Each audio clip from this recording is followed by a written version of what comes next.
Hey, good morning. Thank you for joining us today at InfoComm Southeast Asia 2022 in Bangkok.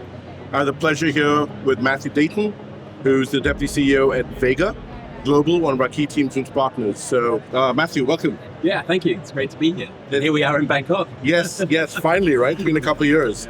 So I wanted to take an opportunity to catch up with you real quick and just share with our audiences who sort of sign up and take a look at what we're doing is a little bit more about Vega, your partnership with Microsoft and the Teams Rooms business. Yeah, sure. Well, I mean, as you know, with Vega, very Asia-Pacific centered business with 16 countries covered, about 30 odd offices.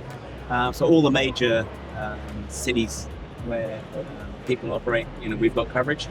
And we focus very much on the large multinational type corporations who are obviously big teams for Yes, subscribers. So, obviously having the partnership with you guys is fantastic. We're deploying a lot of Teams rooms around the region. That's great to hear, and I think one of the benefits you bring to the table too is your global partnerships as well. So when you have companies that are looking to do multi-region, right, you guys play really well there. Why don't you share a little bit about how that works?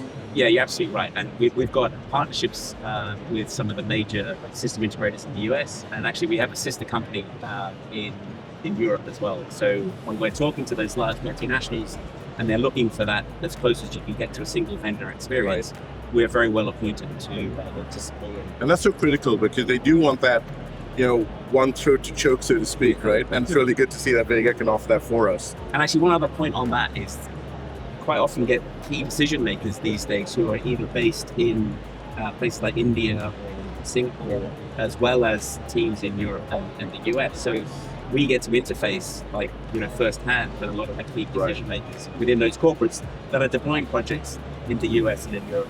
Awesome. Across Asia. That sounds great. I also had an opportunity over the last 2 days to meet your entire team that's actually in town. Yeah. So why don't you share a little bit about how it all came together? It's been quite hectic.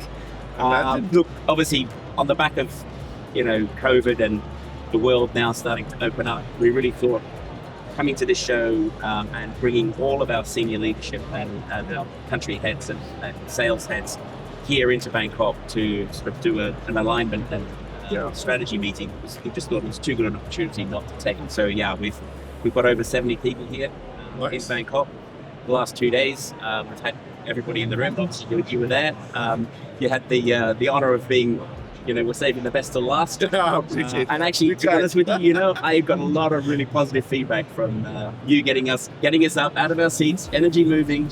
Nice. It's been really, really good. That's fantastic. And I got to say, right across here at InfoComm, we got this fantastic booth set up and showcasing a lot of our solutions as well. So thank you for that. I know you were at InfoComm in India a couple of months ago. Yep. What do you think? I mean, how do you compare and what do we see so far? I know it's just the start. But I think the two shows are pretty comparable from a size perspective and an engagement perspective. Obviously, the India show very heavily weighted on the Indian and Middle Eastern market guys being there. But as I alluded to, many key decision makers globally based in India, obviously with the big multinationals. Correct. So we got some excellent footfall from clients through the booth in India.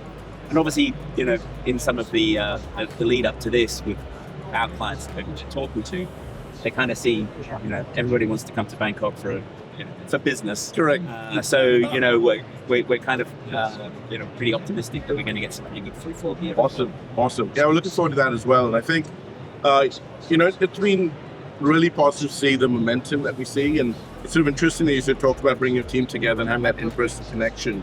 And as we really focus in on that whole hybrid work conversation, I still think it's critical to really focus in on that in-person engagement, right? Which is what everybody's looking for.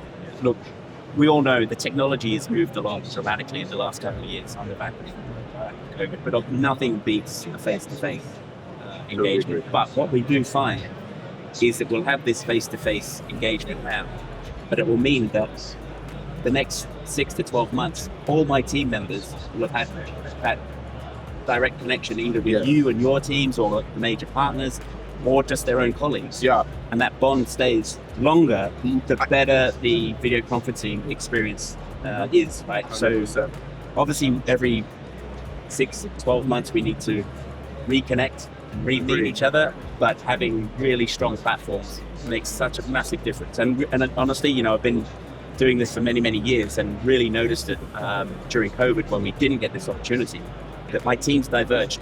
Yeah, Naturally, they do. So 100%. having this opportunity to bring everybody together and rebuild those bonds, I Yes. think we're going to see, a lot of engagement going forward. I couldn't agree more. On that note, I just want to say thank you again for being a fantastic partner for us.